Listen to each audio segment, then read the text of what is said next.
Hello everyone. நீங்கள் ஒரு ரோட்டில் போகும்போது ஒரு சட்டையை பார்க்குறீங்க. அந்த சட்டையை பார்த்துட்டு அந்த சட்டை உங்களுக்கு பிடிச்சிருக்குது. அதை பற்றி உங்கள் ஃப்ரெண்ட் கிட்ட நீங்கள் சோஷியல் மீடியாஸ் ஆப் மூலிமா நீங்கள் சொல்கிறீங்க. அண்ட் அதை பற்றி நீங்கள் ஆர்டிகல்ஸ் படிக்கிறீங்க, அதை பற்றி நீங்கள் வெப்சைட்டில் ப்ரௌஸ் பண்ணுறீங்க. ஸோ இந்த மாதிரி விஷயம்லாம் நீங்கள் பண்ணுறீங்க. அப்படி பண்ணிக்கிட்டு இருக்கும் போது நீங்கள் வேற ஒரு வெப்சைட்டில் நீங்கள் லாகின் பண்ணும்போது உங்களுக்கு எக்ஸாக்டாக அதே ஷர்ட் வந்து உங்களுக்கு அட்வர்டைஸ்மெண்ட்டாக வந்து இதை வாங்குறீங்களா பை நவ் அப்படின்ற மாதிரி ஒரு ஆஃபரோடு உங்களுக்கு வந்து காட்டுவாங்க. ஸோ இது வந்து ஒரு advertising strategy. And at same time நீங்கள் இன்னொரு செனாரியோவும் பார்ப்போம். அதாச்சு நீங்கள் ஒரு மூவிக்கு போகணுன்னு ஆசைப்படுறீங்க. அந்த குறிப்பிட்ட மூவி பற்றி நீங்கள் ரிவ்யூஸ் படிக்கிறீங்க. அந்த பீப்புள் அதாச்சும் அந்த மூவியில் கேஸ்ட் பண்ண ஆக்டர்ஸ் ஒரு ஆக்ட்ரஸோட இன்ஃபர்மேஷன் பற்றி நீங்கள் படிக்கிறீங்க. ஸோ அப்படி இருக்கும்போது கூட உங்களுக்கு நீங்கள் ஏதாச்சும் ஒரு டிக்கெட் புக்கிங் சைட்டுக்கு போகும்போது உங்களுக்கு அந்த எக்ஸாக்டாக அந்த மூவி வந்து ஒரு ஆஃபரில் இருக்குது, லிமிட்டட் டிக்கெட்ஸ் தான் இருக்குது, நீங்கள் வந்து டிக்கெட்டை பர்ச்சேஸ் பண்ணுறீங்களா அப்படின்ற மாதிரி உங்களுக்கு ஒரு நோட்டிஃபிகேஷனோட வரும். ஸோ இதெல்லாம் எப்படி நடக்குது, இந்த விஷயம் நடக்கிற இதுக்கு பேர் என்ன அப்படின்னு பார்த்தீங்கன்னா இதுதான் வந்து டிஜிட்டல் மார்க்கெட்டிங் அப்படின்ற மாதிரி சொல்லுவாங்க.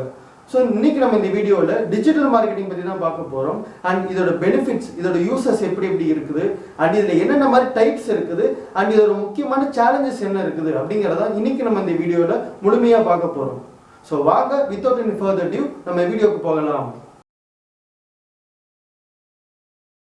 முதல்ல டிஜிட்டல் மார்க்கெட்டிங் பற்றி பார்க்கறதுக்கு முன்னாடி ட்ரெடிஷ்னல் மார்க்கெட்டிங், அதாச்சும் பொதுவாக மார்க்கெட்டிங் ஒரு விஷயம் என்ன அப்படிங்கிறத பற்றி பார்த்துருவோம். ஸோ மார்க்கெட்டிங்னா என்ன? நம்ம ஒரு ப்ராடக்ட்டோ ஒரு சர்வீஸோ வச்சுருக்கோம். அந்த ப்ராடக்ட்டோ சர்வீஸோ மற்றவங்களுக்கு வந்து தெரியப்படுத்தணும், அதாச்சும் அந்த பிஸ்னஸை வந்து ப்ரொமோட் பண்ணணும் அப்படிங்கிற ஒரு விஷயத்தை தான் வந்து நம்ம மார்க்கெட்டிங் அப்படின்ற மாதிரி சொல்லுவோம். இது ஏன் பண்ணுறோம் அப்படின்ற போது இது மூலிமா வந்து மக்களுக்கு வந்து இதை பற்றி தெரிய ஆரம்பிக்கும். அதாவது அவங்களுக்கு பிடிச்சிருந்துச்சுன்னா அதை நம்ம எஃபெக்டிவாக சொல்லியிருந்தோம்னா அவங்க வந்து அதை பை பண்ணுவாங்க. இது மூலிமா நமக்கு சேல்ஸ் வந்து இன்க்ரீஸ் ஆகும்.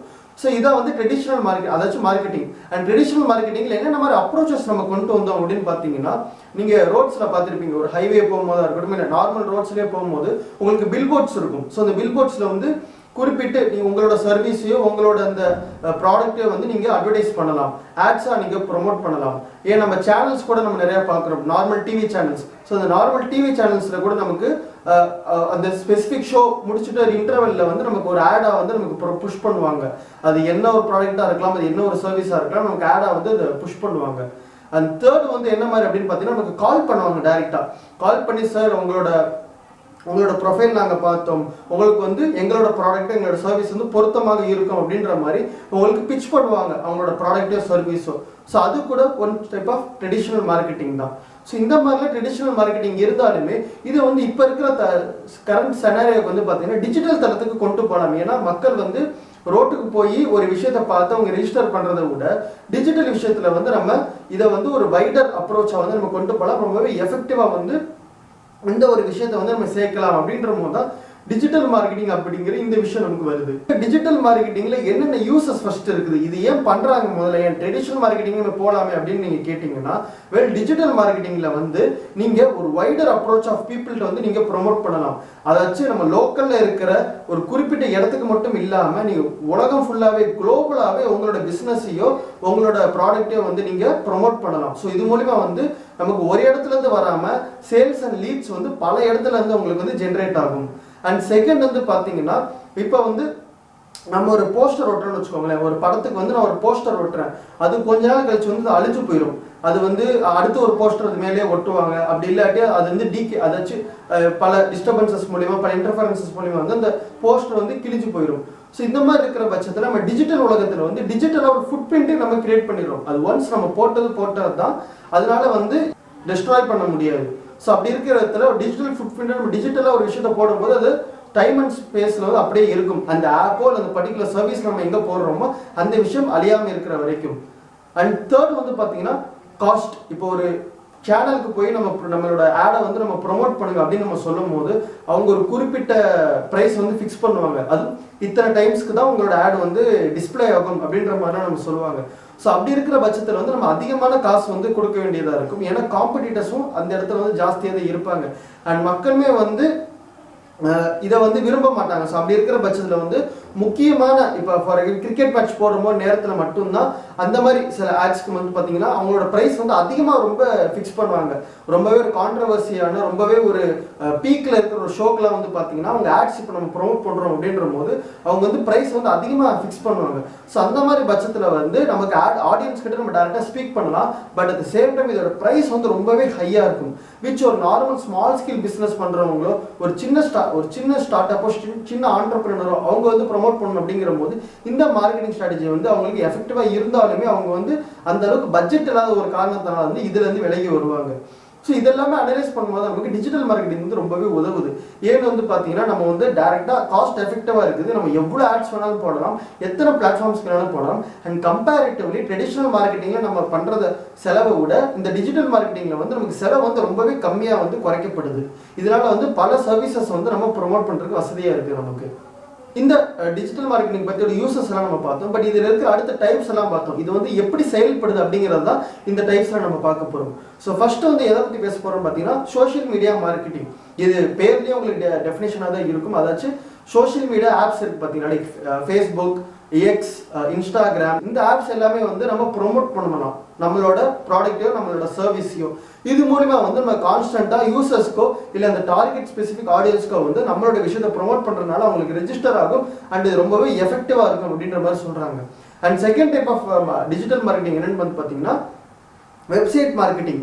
இப்போ வந்து ஒரு நம்மளோட ப்ராடக்டோ சர்வீஸை வந்து நம்ம ஒருத்தவங்க சொல்ல போகிறோன்னு பார்த்தீங்கன்னா அதை பற்றி ஒரு ஆர்டிக்கல் எழுதுறதோ இல்லை ஒரு பிளாக் மூலியமாக நம்ம ப்ரொமோட் பண்ணுறது வந்து ரொம்பவே ஒரு எஃபெக்டிவான விஷயமா இருக்கும். ஏன்னு வந்து பார்த்தீங்கன்னா இப்போ யாருக்குமே தெரியாத போது அந்த டாப்பிக்கை நம்ம சர்ச் பண்ணும்போது கூகுளில் சர்ச் இன்ஜின் நம்ம சர்ச் பண்ணும்போது இது வந்து எந்த வெப்சைட்டோ எந்த ஆர்டிக்கல் வந்து ஃபர்ஸ்ட்ல ரேங்க் ஆகுதோ அதுதான் வந்து எல்லாரும் படிக்க போகிறோம். ஸோ நீங்கள் முன்னாடி எல்லாம் பார்த்தீங்கன்னா எந்த ஒரு விஷயத்தை பற்றி நம்ம தெரிஞ்சுக்க போனால் வந்து விக்கிபீடியாவில் போய் பார்ப்போம். விக்கிபீடியாவில் அந்த டாப்பிக்கை போட்ட உடனே அதை பற்றி ஒரு இன்ஃபர்மேஷன் நம்ம வந்து கேதர் பண்ணுவோம்.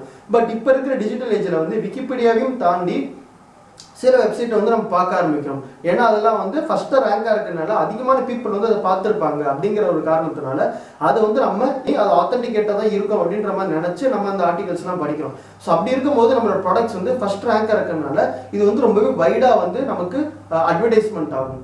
அண்ட் தேர்ட் வந்து பார்த்தீங்கன்னா இமெயில் மார்க்கெட்டிங். அதாச்சும் நம்மளோட ப்ராடக்ட் சர்வீஸ் வந்து இமெயில் மூலிமா நம்ம வந்து சொல்லுவோம். ஸோ இது வந்து எப்படி உதவுது அப்படின்னு வந்து பார்த்தீங்கன்னா நம்ம இமெயில் மூலிமா ஜஸ்ட் சொல்கிறது மட்டும் இல்லாமல் ஒரு பேக் அண்ட் ஃபோர்த் கம்யூனிகேஷனாக இருக்கும். இது மூலிமா வந்து நம்ம லீட்ஸை வந்து நமக்கு லீட்ஸ் ஜென்ரேஷன் பண்ணுற அளவுக்கு நமக்கு வந்து கான்டென்ட் வந்து கிரியேட் பண்ணி தள்ளிக்கிட்டே இருக்கும். ஸோ அப்படி இருக்கும்போது கன்சியூமர் வந்து எனி பாயிண்ட் ஆஃப் டைம் அவங்க வந்து அதை வந்து நம்ம யூட்டிலைஸ் பண்ணலாம் அப்படிங்கிற ஒரு நோஷனுக்கு வந்து அவங்க இட்டு செல்லப்படுவாங்க. அப்படி இருக்கும் போது இமெயில் மார்க்கெட்டிங் வந்து ரொம்பவே எஃபெக்டிவாக இருக்கும். ஃபோர்த் வந்து பார்த்தீங்கன்னா அஃபிலியேட் மார்க்கெட்டிங். ஒரு இ-காமர்ஸ் வெப்சைட் எடுத்துக்கோங்களேன், எடுத்துட்டா ஒரு ப்ராடக்ட் இருக்கும். ஸோ அந்த ப்ராடக்ட்டை வந்து இன்னொருத்தங்க விற்றா ஒரு கமிஷன் வர்ற மாதிரி இருக்கும். ஸோ அதுதான் வந்து அஃபிலியேட் மார்க்கெட் அப்படின்னு சொல்லுவாங்க.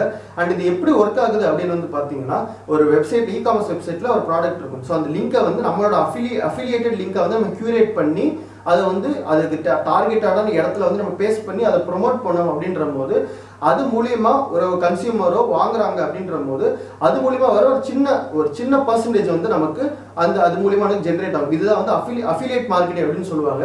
இது மூலியமா நமக்கு கன்சியூமருக்கும் டைரக்டாக அது இட்டு சொல்லும். அட் த சேம் டைம் இதை வந்து இன்னொரு சைடு ஒரு தேர்ட் பார்ட்டியாக வந்து ஒருத்தவங்க வந்து இதை ப்ரொமோட் பண்ணுறாங்க பார்த்தீங்கன்னா அவங்களுக்கு வந்து சின்ன கமிஷன் வந்து போகத்தான் செய்யும். ஃபிஃப்த் வந்து என்ன மாதிரி பார்த்தீங்கன்னா பிபிசி, அதாச்சும் பேப்பர் கிளிக். நம்ம நிறைய வெப்சைட்ஸ் நம்ம சர்ச் பண்ணி பார்க்க போகிறோம். பார்க்கும்போது வந்து நமக்கு ரிலேட்டடாக இருக்கும், சம்டைம்ஸ் அன்ரிலேட்டடாக இருக்கட்டும், நிறையா வந்து இந்த ஆட்ஸுங்கிறது ஒரு விஷயம் வரும். ஸோ அதை வந்து எல்லாம் பார்த்தீங்கன்னா அது மூலிமா நம்ம கிளிக் பண்ணி அந்த வெப்சைட்குள்ளே போகிறோம் பார்த்தீங்களா, அப்போவே வந்து ஒரு குறிப்பிட்ட அமௌண்ட் ஆஃப் மணி வந்து அந்த பர்சனுக்கு வந்து அது வந்து ட்ரான்ஸ்ஃபர் ஆயிடும். இன்னொரு டைப் ஆஃப் மார்க்கெட்டிங் தான் கான்டென்ட் மார்க்கெட்டிங். அதாச்சும் ஒரு விஷயத்தை நம்ம சொல்லும் போது அதுக்கு உடனே இன்ஃபர்மேஷன், அந்த பிஸ்னஸை பற்றி குறிப்பிட்ட இன்ஃபர்மேஷன் வந்து நம்ம மக்கள்கிட்ட சொன்னாதான் அதை பற்றி அவங்களுக்கு ஒரு ஆர்வமும் உண்டாகும். அதே மாதிரி குறிப்பிட்ட விஷயத்தை பற்றி அவங்களுக்கு ஒரு குறிப்பிட்ட தகவலையும் வந்து அவங்க சேர்ந்துருக்கும். ஸோ அப்படி இருக்கும் போது அவங்க அதை பற்றி ஒரு கியூரியாசிட்டியோட போய் ஒரு விஷயத்தை வந்து அவங்க பை பண்ணுவாங்க, அட்லீஸ்ட் அனலைஸ் ஆச்சு பண்ணுவாங்க. ஸோ இதை வந்து கான்டென்ட் மார்க்கெட்டிங் அப்படின்னு சொல்லுவாங்க. இதை வந்து நம்ம பிளாக்ஸ் மூலிமா பண்ணலாம். அண்ட் குறிப்பிட்ட ஒரு கான்டென்ட்டை வந்து அவங்களுக்கு வீடியோஸ் மூலிமா கூட நம்ம ஜென்ரேட் பண்ணலாம். இதை வந்து கான்டென்ட் மார்க்கெட்டிங் சொல்லுவாங்க. அண்ட் ஃபைனலாக ஒரு மெத்தட் என்ன சொல்ல போகிறோம் அப்படின்னு வந்து பார்த்தீங்கன்னா sponsor marketing. And at the same time content marketing மாதிரி தான். பட் ஸ்பான்சர் மார்க்கெட்டிங்கில் வந்து ஒரு இன்ஃப்ளூவன்சராக இருக்கட்டும், ஒரு நம்ம சொசைட்டியில் ஹைலி ஒருத்தவங்க வந்து இன்ஃப்ளூயன்ஷியலான பீப்புளை வந்து நம்ம நினச்சிருப்போம் பார்த்தீங்களா. ஸோ அவங்க மூலிமா வந்து நம்மளோட ப்ராடக்ட் நம்ம சர்வீஸையோ அவங்க மூலிமா வந்து நம்ம ஜென்ரேட் பண்ணுவோம். ஸோ நீங்கள் நிறைய ப்ராடக்ட்ஸ் வந்து பார்த்துருப்பீங்க. சில ஆக்டர்ஸ் ஆர் ஆக்ட்ரஸஸ்க்கு வந்து அவங்க அம்பாசடராக இருப்பாங்க. அதாச்சும் இந்த ப்ராடக்ட் வந்து அவங்க ப்ரொமோட் பண்ணுவாங்க. சில ஆட்ஸ்லாம் கூட அவங்க நடிப்பாங்க. ஸோ அதே மாதிரி தான் நம்ம டிஜிட்டல் சைட்ஸ்லாம் நம்ம பண்ணுறோம். இந்த சோஷியல் மீடியா சைட்ஸில் இருக்கட்டும், இல்லை ஒரு வெப்சைட் மூலிமா இருக்கட்டும், இது மூலிமா வந்து நம்ம அந்த இன்ஃப்ளூயன்சரை வச்சு நம்ம ப்ராடக்ட்டை ப்ரொமோட் பண்ணுறோம் பார்த்தீங்களா. இதுதான் வந்து இன்ஃப்ளூயன்சர் மார்க்கெட்டிங் இல்லாட்டி ஸ்பான்சர் மார்க்கெட்டிங் அப்படின்னு சொல்லுவாங்க. அண்ட் இந்த டிஜிட்டல் மார்க்கெட்டிங்லேயும் சில சேலஞ்சஸ் இருக்குது. என்னதான் அது வந்து எஃபெக்டிவாக இருந்தாலுமே இதில் சில சேலஞ்சஸ் இருக்குது. அது என்னென்ன சேலஞ்சஸ் அப்படின்னு வந்து பார்த்தீங்கன்னா, ஃபர்ஸ்ட் வந்து இது காம்படிட்டிவ். டிஜிட்டல் மார்க்கெட்டிங் வந்து ஒரு ஸ்கேல் இருந்தால் தான் என்டர் ஆக முடியும் அப்படின்லாம் கிடையாது. யார் வேணாலும் என்டர் ஆகலாம். இந்த டெக்னாலஜி பற்றி அவங்களுக்கு தெரிஞ்சிச்சுன்னா மட்டும் போதும், அவங்க எப்படி வேணாலும் என்டர் ஆகலாம். அண்ட் இது வந்து ரொம்பவே ஹைலி காம்படிட்டிவாக இருக்கிறதுனால இதுலேயும் வந்து மணி வந்து நிறைய போராகுது. ஸோ அப்படி இருக்கிற பட்சத்தில் நம்ம அவங்கள எல்லாமே அவுட் ஸ்மார்ட் பண்ணி நம்ம ஃபர்ஸ்ட்ல இருந்தால் மட்டும்தான் நம்மளோட ப்ராடக்ட்டை சர்வீஸை வந்து எஃபெக்டிவாக அவங்களோட நம்ம காம்படிட்டரோட நம்மளோட ப்ராடக்ட் வந்து முன்னே போய் மார்க்கெட் ஆகும். ஸோ அப்படி இருக்கிற பட்சத்தில் இது காம்படிட்டிவ். அண்ட் செகண்ட் வந்து பார்த்தீங்கன்னா, இது வந்து டைம் கன்சூமிங். நம்ம என்னதான் நம்ம ப்ராடக்ட்டை வந்து ஈஸியாக ப்ரொமோட் பண்ணாலுமே இதில் இருக்கிற அந்த ஒரு ஜென்ரேஷனாக இருக்கட்டும், இது மூலிமா இருக்கிற அந்த பெனிஃபிட் இருக்குது பார்த்தீங்களா, ஒரு சேலாக இருக்கட்டும், அது வந்து கொஞ்சம் டைம் எடுக்க தான் செய்யும். ஏன்னு வந்து பார்த்தீங்கன்னா, ஃபர்ஸ்ட் வந்து நம்ம ப்ராடக்ட்டை ப்ரொமோட் பண்ணாலுமே அது வந்து உடனே ஃபர்ஸ்ட்ல வந்து நிற்கும் அப்படிங்கிறதெல்லாம் கிடையாது. அது கொஞ்சம் டைம் எடுக்கும். ஏன்னா வந்து மற்ற ப்ராடக்ட்ஸ் மற்ற இதை கம்பேர் பண்ணும்போது நம்மளுடைய வந்து டிராஃபிக் கொண்டு வரதா இருக்கட்டும், இல்லை நம்மளோட இந்த கான்டென்ட் வந்து ரொம்பவே பர்டிகுலர் ரொம்பவே சூப்பராக இருக்கும் அப்படின்ற போது அது வந்து கொஞ்சம் டைம் எடுக்க தான் செய்யும். ஸோ ஃபர்ஸ்ட் உடனே வந்து நடக்கக்கூடிய ஒரு விஷயமா இருக்காது. பட் ரொம்பவே எஃபெக்டிவாக நம்ம யூட்டிலைஸ் பண்ணோம்னா நம்மளுக்கு வந்து ஷார்ட்டர் பீரியட் ஆஃப் டைம்ல வந்து நமக்கு வந்து நம்மளோட ப்ராடக்ட் வந்து எஃபெக்டிவாக மார்க்கெட் பண்ணலாம். அண்ட் இதில் முக்கியமான ஒரு சேலஞ்ச் என்ன ரைஸ் பண்ணுறாங்க அப்படின்னு பார்த்தீங்கன்னா, எத்திக்கலாக கூட அவங்க ரைஸ் பண்ணுறாங்க. என்னென்னு வந்து பார்த்தீங்கன்னா, ப்ரைவசி. நம்மளோட டேட்டாஸ் வந்து பார்த்தீங்கன்னா இவங்க இந்த வெப்சைட்ஸ் மூலியமாக இருக்கட்டும், இல்லை இ-காமர்ஸ் சைட்ஸ் மூலியமாக இருக்கட்டும், இவங்க வந்து நம்மளோட கஸ்டமர்ஸோட டேட்டா வந்து இவங்க அனலைஸ் பண்ணுவாங்க. அனலைஸ் பண்ணும்போது நிறைய இந்த ஃபேஸ்புக்கில் கூட பார்த்தீங்கன்னா ஒன்ஸ் வந்து நிறைய டேட்டா வந்து திருடு போய் லீக் ஆகிருந்துச்சு அப்படின்லாம் கூட சொல்லுவாங்க. ஸோ அப்படி இருக்கிற பட்சத்தில் வந்து இந்த டேட்டா ப்ரைவசி இஷ்யூ, அதாச்சும் இவங்க வந்து அவங்க இ-காமர்ஸ் சைட்டில் இது எப்படி ப்ரெடிக்ட் ஆகும், இந்த கஸ்டமர் வந்து வாங்குவாரா மாட்டாரா, இவங்க கஸ்டமரோட பழைய பிஸ்னஸஸ் வந்து நம்ம வெப்சைட்டில் எப்படி இருக்குது அப்படிங்கிறதெல்லாம் ஸ்டடி பண்ணும்போது இந்த டேட்டா சப்போஸ் லீக் ஆயிடுச்சுன்னா வந்து இது வந்து டேட்டா லீக்கேஜ் கூட வந்து ஒரு வே அமைஞ்சிடும். ஸோ அப்படி இருக்கும் போது இது வந்து டேட்டா ப்ரைவசி அப்படிங்கிற விஷயம் வந்து ரொம்பவே இம்பார்ட்டன்ட். ஸோ இன்னைக்கு இந்த டிஜிட்டல் மார்க்கெட்டிங் பற்றி ஒரு முடிஞ்ச அளவுக்கு ஒரு ஸ்கோப்பாக நான் உங்களுக்கு சொல்லியிருக்கேன். பட் ஸ்டில் உங்களுக்கு வந்து நிறைய டவுட்ஸ் இருக்கும், நிறைய கிளாரிஃபிகேஷன்ஸ் வந்துருக்கும். ஸோ அதெல்லாம் உங்களுக்கு இருந்துச்சுன்னா நீங்கள் கீழே கமெண்ட்ஸில் சொல்லுங்கள். நான் முடிஞ்ச அளவுக்கு அதை கிளாரிஃபை பண்ணுறேன். அண்ட் இதே மாதிரி மேற்கொண்டு சயின்ஸ் அண்ட் டெக் ரிலேட்டட் உங்களுக்கு கான்டென்ட் பார்க்கணும் அப்படின்னீங்கன்னா என்னோட சேனலை சப்ஸ்கிரைப் பண்ணிக்கோங்க. அண்ட் மேற்கொண்டு உங்களுக்கு இன்னும் சில டாபிக்ஸ் பற்றி தெரியணும் அப்படி இருந்தால் கூட எனக்கு டிஎம் பண்ணுங்கள். அப்படி இல்லாட்டி கீழே கமெண்ட்ஸில் கூட சொல்லுங்கள். ஸோ இன்னைக்கான வீடியோ தான். இன்னொரு காணொலியில் சந்திப்போம். அது வரைக்கும் தேங்க்யூ.